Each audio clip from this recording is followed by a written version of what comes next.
So అందరికీ నా హృదయపూర్వక నమస్కారం అండి. Thank you. Let's go ahead. Please will go ahead. ప్రత్యేకించి ఇది నిన్న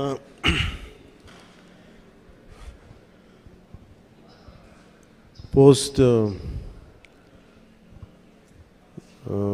జనసేన పార్టీ నడుపుతున్నప్పుడు స్టార్ట్ చేసిన సినిమాలు ఇవన్నీ. వాటి నేపథ్యంలో ఎలక్షన్స్ అయిన తర్వాత పదవి బాధ్యతలు తీసుకున్న తర్వాత గవర్నమెంట్లో భాగస్వామ్యం తీసుకున్న తర్వాత చాలా కొంచెం ప్రత్యేక పరిస్థితుల్లో సినిమా చేయడం జరిగింది. సో ఈ సమావేశానికి వచ్చేసిన మీ అందరికీ పేరు పేరున నా హృదయపూర్వక ధన్యవాదాలు.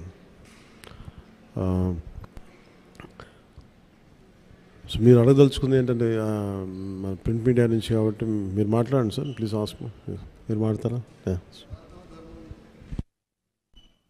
సనాతన ధర్మానికి సినిమాకి సంబంధం ఉంది కదా సార్. మీరు ఎప్పటి నుంచో ఈ మధ్య సనాతన ధర్మాన్ని అంటే ఇదేంటంటే మెయిన్గా ఇందాక అందరికీ ఇంటర్వ్యూస్లో అదే చెప్తున్నాను.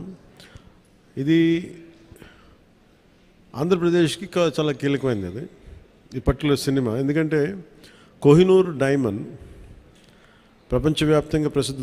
దాని చుట్టూ దాని రక్త చరిత్ర కూడా తెలుసు. అలాంటి కోహినూర్ డైమండ్ మన విజయవాడ కృష్ణానది తీరం దగ్గర మనకున్న కొల్లూరు ఒకప్పుడు వజ్రాల గనులు ఉన్నాయి, అక్కడ దొరికిన వజ్రం. అలాగే మన మచిలీపట్నం విపరీతమైన అంతర్జాతీయ స్థాయిలో ఎక్స్పోర్ట్ ఇంపోర్ట్కి లావాదేవీలకి చాలా నిలయం అది. సో అలాంటి చోట జరిగే కదా ఇక్కడ జరిగిన ఈ కోహినూర్ వజ్రం వెళ్ళి ఫైనల్గా కులీ కుతుబ్ షా నుంచి మొఘల్ ఎంపరర్ దాకా వెళ్ళి మొఘల్స్ పాలనలో దట్టు ప్రత్యేకించి ఒక నియంతగా ఉన్న సొంత తమ్ముడిని కూడా సొంత అన్నయ్యని కూడా చంపి దారా సిక్కుని చంపేసిన ఔరంగజేబ్, తండ్రిని ఖైదులో పెట్టించిన ఔరంగజేబ్, అలాగే హిందువుగా బతకాలి అంటే పన్ను కట్టాల్సిన సమయం అలాంటి పరిస్థితుల్లో తీసుకొచ్చి దేవాలయాలు కూల్చేసిన ఔరంగజేబ్, అలాంటి ఔరంగజేబ్ ఆసీనుడైన ఆసనం మీద నెమలి సింహాసనం మీద ఉన్న కోహినూర్ని హీరో పాత్ర ఇవ్వబడుతుంది. అది తీసుకురమ్మని అది అసైన్ చేయబడతారు. సో అది నాకు ఇంట్రెస్టింగ్ అనిపించి సినిమాని ఒప్పుకోవడం జరిగింది. ఇది దాదాపు 3-4 సంవత్సరాలు క్లోజ్ టు 5 years పట్టింది. 2 కరోనా వేవ్స్ బాగా ఇబ్బంది పెట్టినాయి. ఫైనల్గా వచ్చేటప్పటికి మన మ్యాన్ మేడ్ డిజాస్టర్ గత ప్రభుత్వం చేసిన సమయంలో కరెక్ట్గా సినిమా చేద్దాం అనుకున్న సమయంలో చంద్రబాబు గారిని చేసేయడం, నన్నేమో వైజాగ్లో ఇబ్బందులు పెట్టేయటం, వీటన్నిటిలో చాలా డిఫికల్టీస్ వచ్చింది సినిమా పూర్తి చేయడానికి. ఫైనల్గా గవర్నమెంట్ మారిన తర్వాత చేద్దాం అనుకుంటే చేసే టైంకి అడ్మినిస్ట్రేషన్ 6 months తర్వాత కరెక్ట్ ఇక్కడ ఈ ఆఫీస్ ఈ క్యాంప్ ఆఫీస్ కొత్తపేట దూరంలో ఉన్న ఈ మిడ్ వ్యాలీ ఏరియాలో సెట్ చేసి రోజుకి కుదిరినప్పుడల్లా 7 to 9 మార్నింగ్ షూటింగ్ చేస్తాం. ఎప్పుడన్నా సండేస్ కుదిరితే ఒక రోజు ఒక 9 గంటలు చేయటం అలా జరిగింది. సో ఫైనల్గా సినిమా ఫినిష్ పూర్తయింది. ఈ కైండ్ ఆఫ్ యాక్షన్ అడ్వెంచర్. అలాగే ఈ చారిత్రాత్మక నేపథ్యం కాబట్టి కొంత జిజియా మీద ఒక రివోల్ట్ ఎలా ఉంటుంది అంటే ఒక హిందూగా నువ్వు వెళ్తున్నాలంటే క్యూలో నుంచొని for being Hindu you have to pay tax. So అలాంటి ఇంట్రెస్టింగ్ ఎలిమెంట్స్ ఉన్నాయి. And it's more of a wholesome entertainer తప్ప దీంట్లో ఏ విధంగా పొలిటికలైజ్ అనేది ఏముండదు. ఇట్స్ ఫ్యామిలీ ఎంటర్టైనర్ కాదు. ఇది నేను చేయటం వల్ల దీనికి ఇంకేదైనా రంగులు ఆపాదించబడతాయో నాకు తెలియదు కానీ బట్ నేను మటుకు సినిమా చేసినప్పుడు it is beyond politics. So దాంట్లో ధర్మం అనేది ఒక ఎలిమెంట్.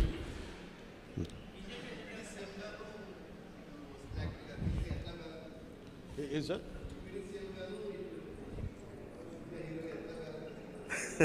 క్వైట్ చాలా ఇందాక కూడా ఎవరు ఇంటర్వ్యూలో అడుగుతూ ఉన్నారు. మీరు మేడం మీరు అడుగుతా అంటే సినిమాల్లోనూ ఒకటే చాయిస్ ఉంటుంది, either films or politics at this stage అంటే I said I opted for politics. I opted for not cinema, politics. So అందుకని నా ప్రయారిటీ పాలిటిక్సే అడ్మినిస్ట్రేషన్ పెట్టి నాకంటూ కొంత టైం అనుకున్నప్పుడు దాన్ని బట్టికే కేటాయించడం జరిగింది. అట్లా సాధించాను. ఏ సినిమాకి చేయని విధంగా ఫస్ట్ టైం ప్రమోషన్స్లో దిగారు మీరు. ఇది చాలా ప్రత్యేక పరిస్థితులు ఉన్నాయి సార్. నేను మామూలుగా అయితే చేయను. అంటే నా వల్ల నిర్మాతలు నష్టపోయారు.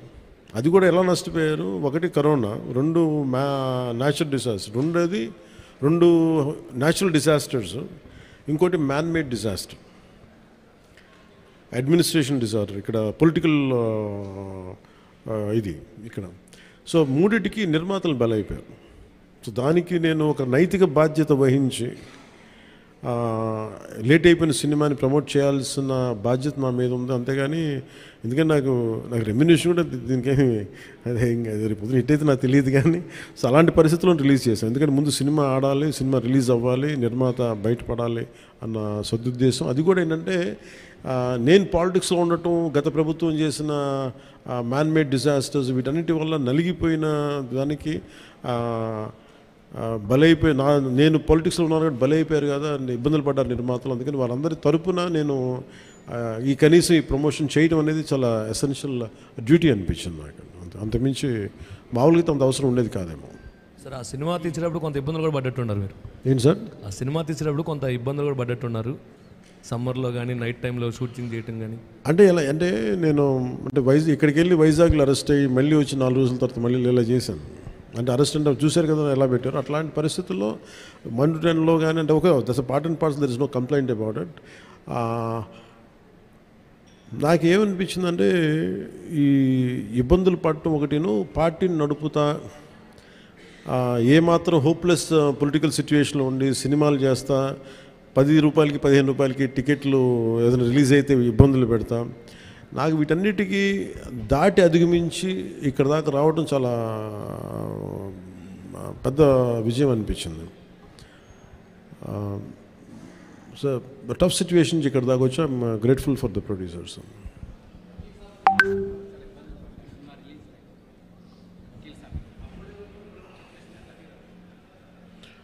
అంటే అన్నీ ఆర్గానిక్ ఉంటాయి కదండి, ఏదన్నా సహజంగా ఉంటాయి, కొన్ని ఇబ్బందులు ఉంటాయి, జరుగుతూ ఉంటాయి.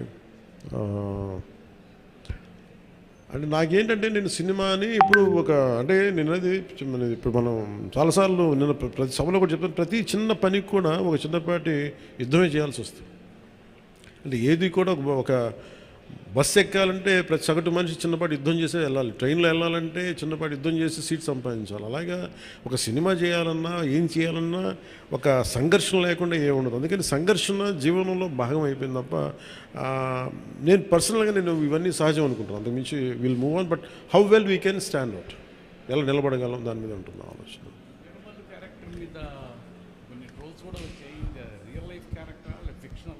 ఇది ఫిక్షన్ క్యారెక్టర్స్, అసలు వాళ్ళు ఎవరో మాట్లాడారు, నా దృష్టికి తీసుకొచ్చారు కానీ అసలు సంబంధం లేదు. అది సర్వాయి పాపన్న గౌడ్ అని చెప్పి అసలు సంబంధం లేదు, దానికి దీనికి అస్సలు సంబంధం.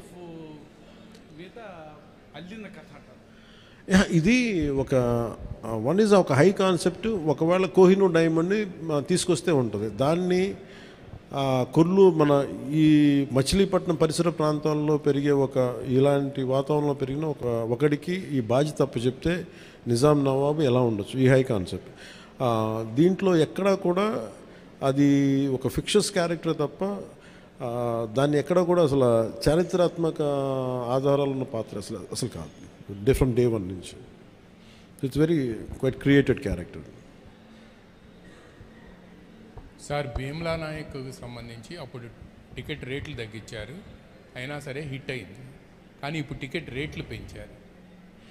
అంటే ఆ రోజు టికెట్లు రేట్లు తగ్గిస్తే నిరుత్సాహపడలా, ఈరోజు టికెట్ రేట్లు పెరిగితే కూడా ఆనందించట్లా. భగవంతుని ఏదిస్తే అది తీసుకోవడం అంతే తప్ప ఈరోజు గవర్నమెంట్ ఉంది కాబట్టి అంటే ప్రత్యేకించి పవన్ కళ్యాణ్ సినిమాకి ఇస్తే నేను ఖచ్చితంగా అది నేను ఆనందించేవాడిని కాదు. కానీ ఇది అందరికి ఇచ్చారు కాబట్టి దాంట్లో నాకు ఇవ్వకపోతే అది వివక్ష చేసినట్టు ఉంటుంది, అది కూడా తప్పవుద్ది కదా. అందుకని I think it's part and parcel. ఆ రోజు అలా జరిగింది, ఈ రోజు ఇలా జరిగింది, అంతకుమించి దీన్ని వేరేలా చూడటానికి ఏం లేదు. ప్రొడ్యూసర్ నష్టపోయాడనే దేనికి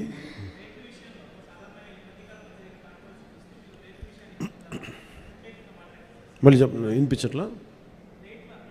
రేట్ల విషయంలో సినిమా టికెట్స్ రేట్ల విషయంలో ఖచ్చితంగా నేను నష్టపోయాను, నిర్మాతలు నష్టపోయారు. ఒక 5 రూపాయలు రావాల్సిన చోట రూపాయి వస్తే దట్స్ ఓకే అనుకున్నాం. భగవంతుడు ఈరోజు మనకి ఇచ్చిన రూపాయితో తృప్తి పడదాం, ఖచ్చితంగా నష్టపోయాం, బట్ దట్స్ ఓకే. ఎందుకంటే వాళ్ళు వచ్చిన సంస్కృతి ఎలాంటిది, ప్రత్యర్థి కోపం ఉంటే చీని చెట్లు నరిగేయటం, బత్తాయి చెట్లు నరిగేయటం ఆలోచన విధానం. అలాంటి వాళ్ళకి ఆర్థిక మూలాల మీద కొట్టడం సహజం కాబట్టి, అది మనం యుద్ధంలో దిగాం కాబట్టి, మనం పొలిటిక్స్లో ఉన్నాం కాబట్టి part and parcel that's will take it forward.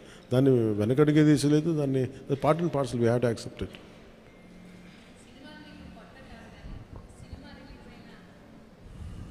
సినిమాలు మీకేం కొత్త కాదు, కానీ ఏ సినిమా రిలీజ్ అయినా అందరికీ కొంత నెర్వస్నెస్ ఉంటుంది. మీకు కూడా ఉంటుందా? నాకు నిండా మునిగినోడు చలి అని చెప్పండి. కానీ బాధ్యత ఉంటుంది. అంటే సినిమా బాగుందంటే ఆనందిస్తాను, బాగలేదంటే ఓకే ఏం కరెక్ట్ చేయాలని ఆలోచిస్తాను, అంతే తప్ప. ఎందుకంటే ఎందుకు నాకు నర్వస్నెస్ ఉండదు అంటే చేసేటప్పుడు చాలా ఒళ్ళు దగ్గర పెట్టుకుని చేస్తాను. నేను సినిమా బాగలేదని కూడా ముందే చెప్తుంటారు, బాగలేదు ఇబ్బందులు ఉన్నాయి చూసుకోండి. అందువల్ల నాకు ఏంటంటే నాకు గిల్ట్ ఉండదు బేసిక్గా. ఇప్పుడు మెచ్యూరిటీ వచ్చి ఎప్పటి నుంచో మూవీస్ తీస్తున్నారు, ఇప్పుడు మీరు అలా అనుకుంటున్నారా? మొదటి నుంచి కూడా అలాగే ఉండేవాళ్ళ? దీనికి నేను సమాధానం చెప్పాను. మీరు కావాలని నా ఇంటర్వ్యూస్ చూసుకోండి, బిఆర్ రాజు గారితో ఉంటాయి. ఆ ఇంటర్వ్యూస్లో నేను ఇప్పుడు ఏం మాట్లాడినా అవే ఉంటాయి. అందుకని ఉదాహరణకు తొలి ప్రేమ తీశాను. తొలి ప్రేమ షూటింగ్ చేసినప్పుడు సినిమా అయిపోయి రిలీజ్ అవుతుంటే నేను కూర్చొని అక్కడ ఒక్కనే కూర్చున్నాను. గబ్బర్ సింగ్ కూర్చున్నా కానీ నేను ఒక్కనే కూర్చున్నాను. నా పక్కన పార్టీస్ ఏమి ఉండవు. జస్ట్ ఒకసారి నా జీవితంలో ఒకసారి నన్ను పార్టీకి పిలిచింది భీమ్లా నాయక్. ప్రత్యేకంగా నన్ను పిలిచారు. ఎందుకంటే ఇంత 10-15 రూపాయలు టికెట్ అప్పుడు కూడా ఇంత డబ్బు చేసింది ఈ సినిమా అని అనుకొని దాని ఒక్కదాన్ని ఫస్ట్ టైము నా జీవితం అదే మొదటిసారి వెళ్ళటం. మళ్ళీ దీని తర్వాత కూడా వెళ్తాను కూడా నాకు డౌట్. అవును, ఇంతకీ మీ కో-ఎమ్మెల్యేలతో మూవీ చూసే ఆలోచన ఏమైనా ఉందా?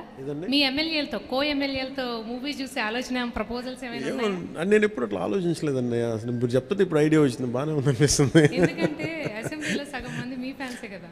మేబీ మా ఎమ్మెల్యేస్ అందరికీ, మా కూటమి ఎమ్మెల్యేస్ అందరికీ ఖచ్చితంగా దీన్ని ప్రత్యేకమైన షో అయితే వేస్తే వాళ్ళు కోరుకుంటే ఖచ్చితంగా, అంటే నేను ప్రమోట్ చేసుకునే ఇబ్బందిగా ఉంటుంది కానీ ఖచ్చితంగా వాళ్ళందరూ అడిగితే మన హరిప్రసాద్ కానీ ఖచ్చితంగా I think will organise an exclusive screening for them. అందరికీ మనసులో ఉంది కానీ బయటకు అడగలేకపోతున్నారు. సో మీ ద్వారా వచ్చింది కానీ ఖచ్చితంగా నేను అడ్రస్ చేస్తాను. Thank you.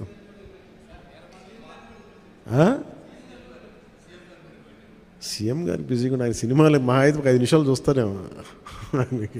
ఎందుకు రోజు నన్నే చూస్తుంటారు కదా, సినిమా చూస్తున్నట్టు అనుకుంటారు.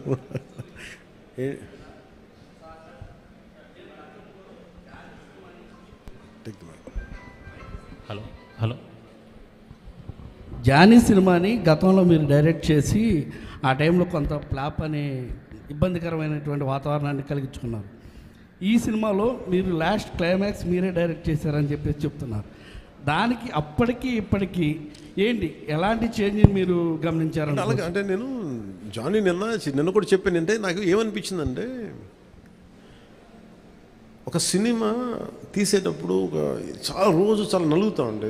నేను చెప్పేది సినిమా అనేది ఒక్కటే కష్టపడేది కాదు, ప్రతి ఒక్కటే. ఈవెన్ ఒక చిన్నపాటి ఉపాధి శ్రామికుడు కూడా కష్టపడతారు, యుద్ధం చేయాలి పట్టుకోటి కోసం. సినిమా ఏంటంటే చాలామంది డబ్బులు చాలా గ్లామరస్గా కనిపిస్తుంది ఫిల్మ్ ఇండస్ట్రీ. దానికి నేను ఒక చిరంజీవి గారు లాంటి అన్నయ్య ఉండి, నేను సక్సెస్ఫుల్ అయిన యాక్టర్గా ఉండి, ఖుషి తర్వాత వరుసగా విజయాల తర్వాత కూడా ఒక జానీ అనే సినిమాని నేను డైరెక్ట్ చేసేది ఆడకపోయిన వెంటనే ఒక 5 రోజులు 10 రోజులు నెల రోజుల తర్వాత ఫస్ట్ షో పడింది, ఇది బాగలేదు అనగానే వెంటనే మొత్తం ఫైనాన్షియర్స్ డిస్ట్రిబ్యూటర్స్ అందరూ నా ఇంటి మీదకి వచ్చేసారు. మాకు డబ్బులు రావట్లేదు, ఇప్పుడు ఏం చేస్తామని. నా క్వశ్చన్ ఏముందంటే, మీకు డబ్బులు ఇచ్చినప్పుడు నాకు ఎప్పుడు ఎక్స్ట్రా ఇవ్వలేదు కదా, ఇప్పుడు డబ్బులు పోయినప్పుడు అది ఉండదు అక్కడ. సో నేను కంప్లైంట్ చేయట్లేదు. అంటే నాకు ఏమనిపించిందంటే, ఫస్ట్ టైము నాకు చాలా ఒక కాలంలో చెప్పిన అన్ని బంధాలు ఆర్థిక బంధాలు నాకు అది గుర్తొచ్చింది. నేను ఆ రోజు మొత్తం నా రెమ్యునరేషన్ తీసుకోలేదు, ఇచ్చేసాను. నాకేమనిపించిందంటే ఒంటరితనం అనిపించాను. అంటే ఇప్పుడు ఎలా ఉంది అంటే, గత ప్రభుత్వం చేసిన ఒక దుర్మార్గాలన్నీ నేను చేసేసి అందరూ నిందిస్తుంటే నేను ఎంత బాధపడాలో, సినిమా ఫ్లాప్ అయితే నన్ను బాధపడమని అందరూ అలా చెప్తా ఉన్నాను. నా ఉద్దేశం ఏంటంటే, సినిమా చేసాం, బాగలేదు, ఆడలేదు అంతే. కానీ దానికి ఏంటి ఏదో ఒక కొంపలంతా మునిగిపోయినట్టు ఇలా మొక్కలు పెట్టుకున్నారండి. అందరూ డీలా అయిపోయి ఓకే నష్టపోతే ఎంత నష్టపోయింది చూద్దామని చెప్పి ఫైనల్ నేను ఏం చేయగలిగింది, బాబు నాకు ఇచ్చిన రెమ్యునరేషన్ ఇది, నాకు రూపాయి వద్దు తీసుకోండి అని చెప్పి నేను ఇంకో 15 లక్షల అప్పు నేను తీసుకున్నాను. దాని తర్వాత ఇంకోళ్ళ దగ్గర ఆ అనుభవం నన్ను చాలా బలమైన వ్యక్తం చేసింది. ఆ ఒక్క జానీ ఫెయిల్యూర్ నాకు ఎంత హెల్ప్ చేసిందంటే, పాలిటిక్స్లో హెల్ప్ చేసింది. నేను 2019లో ఓడిపోతే మళ్ళీ నాకు అదే గుర్తొచ్చింది. నేను ఎలా సర్వైవ్ అయ్యానప్పుడు failure is a part and parcel of growth. అది నాకు బాగా బలం ఇచ్చి నిన్న ఒక నిర్మాత ఆ రోజు అన్ని ఇబ్బందులు లేవు, కానీ రత్నం గారు లాంటి వ్యక్తి ఒక చిన్నపాటి మేకప్ అసిస్టెంట్గా ప్రారంభించిన వ్యక్తి, అంచెలంచెలుగా శంకర్ లాంటి వాళ్ళతో సినిమా తీసి పాన్ ఇండియా సినిమాలు తీసిన వ్యక్తి ఈ రోజున సినిమా రిలీజులకి ఇబ్బంది పడతా ఉంటే నాకు అనిపించింది చాలా బాధేస్తుంది. ఇది నాకు అందుకని నేను దగ్గరుండి ఈ సినిమాని ప్రేక్షకుల దగ్గర తీసుకెళ్ళాలనేది నిర్ణయించుకున్నాను. సో నాకు అందుకు అనిపించింది అన్నమాట. అందుకని నా జానీ అనేది ఎందుకు వచ్చిందంటే ఇంత ఫీబుల్గా ఉంటారు. అంటే మనీ దగ్గరికి వచ్చేటప్పటికి అందరూ నువ్వు చస్తావో పెడతావో తెలియదు కానీ మాకు ఇలా కట్టాలి అందు ఒకసారి ఇర్లాజికల్గా ఉంటుంది. సో అలాంటి సమయంలో నాకు ఆయన అండగా నిలబడాలి. అందుకని that's reason why I quote. అందుకని క్లైమాక్స్ ప్రత్యేకించి నేను ఎందుకు చెప్పానంటే అప్పుడు నేను ఒక కొన్నిసార్లు నేను బుల్డోజ్ చేసుకుని వెళ్ళాల్సింది, కొన్నిసార్లు రైట్ నిర్ణయం మన మనసుకు తెలుస్తుంది యాజ్ అ ఫిల్మ్ మేకర్గా. కొన్నిసార్లు పక్కన వాళ్ళు మాటలు నేను లాస్ట్ ఎప్పుడు పక్కన వాళ్ళ మాటలు విన్నాను. కానీ ఈ ఫిల్మ్కి వచ్చేటప్పటికి ఈసారి ప్రత్యేకించి ఎట్టి పరిస్థితుల్లో నేను పాలిటిక్స్లో ఉన్నాను, సినిమాలు బాగా చేయడేమో అన్న సందేహం ఎక్కువ మందికి ఉంటుందని చెప్పి ప్రత్యేకించి శ్రద్ధ పెట్టి చేశాను. సో క్లైమాక్స్ కూడా ఎందుకు చేశానంటే నేను చాలా సంవత్సరాలు అయిపోయింది యాక్షన్ కొరియోగ్రఫీ చేసి, రియల్ లైఫ్లో వీళ్ళతో గొడవలు పడుతున్నాను, సినిమాల్లోనూ యాక్షన్ కొరియోగ్రఫీ చేశాను. సో ప్రత్యేకించి ఆ particular episode it's close to my heart. చిన్నప్పుడు ఎప్పుడు పుస్తకాల్లో చదువుకున్నాం, హిందూగా బతకాలంటే జిజియా పన్ను కట్టాలి. సో ఆ బాధ ఏదో ఉండిపోయినట్టుంది ఎక్కడో. సో అది ఆ వెంటౌట్ తీసుకున్న అవకాశం దొరికింది, ఐ యూజ్డ్ ఇట్ అంతే. సార్ మనం చూసుకున్నట్లయితే లేదు తీసుకుని సార్ అన్నీ బాగుంటే తీసుకుంటాను. మనం ఈ మధ్యకాలంలో చూసుకున్నట్లయితే నిర్మాతలకి కొంతమందికి మాత్రమే థియేటర్లు ఉండిపోయినాయి, వేరే వాళ్ళ సినిమాలకి ఇబ్బంది పడుతున్నారంటూ కూడా కొంత కాంట్రవర్సీ వచ్చినటువంటి పరిస్థితి సినిమా పరిశ్రమ విషయంలో. అదే రేట్ల విషయంలో కావచ్చు, థియేటర్స్ దాని విషయంలో మీకు కూడా అలాంటిది అంటే థియేటర్స్ సరిగ్గా లభించకపోవడం, కొంత నిర్మాతలు ఏమన్నా ఇబ్బంది పెట్టే అవకాశం ఉంటుందా గతంలో లాగా? అది ఎప్పుడు అలా పెడతారని నేను ఎప్పుడు అనుకోను. ఎందుకంటే థియేటర్స్కి ఫీడింగ్ కావాలి, బేసిక్ సైన్స్, అది ఎవరు అలా చేస్తారు నేను అనుకోను. కానీ ఒకసారి కొన్ని అనుకోని పరిస్థితులు వస్తూ ఉంటాయి, అది పెద్ద మనసు వదిలేయటం అంతా. సార్ ఇప్పుడు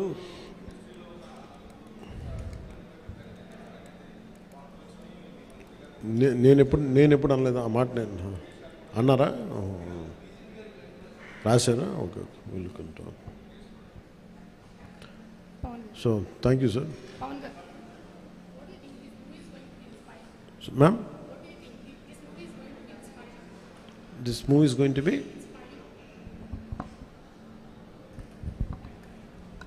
What do you think this movie is going to be inspiring by your role? అంటే ఇన్స్పైరింగ్ ఇవన్నీ నేను చెప్పలేను, కానీ I feel it is a wholesome entertainer. Once you get in to screen, it will entertain you, it will hold on to you, and it will, by the time you come out of theatre, you'll feel good about the film. That's what I felt. Maybe I hope the experience will be the same to everybody. Yes sir. Part 2 20% shooting chesam. We had done 20 to 30%.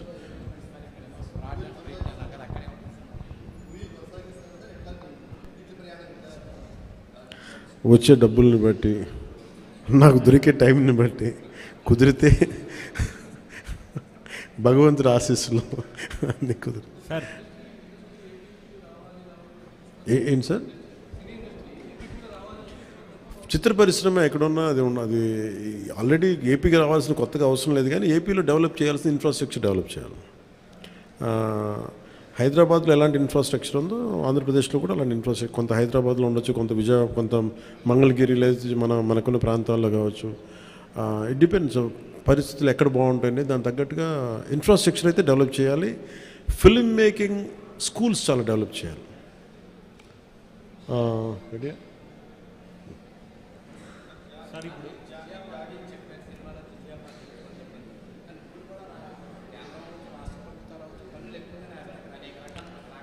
ఆ పన్నుల గురించి ప్రత్యేకించి ప్రస్తుతం only Harihara వీళ్ళ మన జిజియా పన్ను గురించి మాట్లాడుకుందాం. So thank you all of you.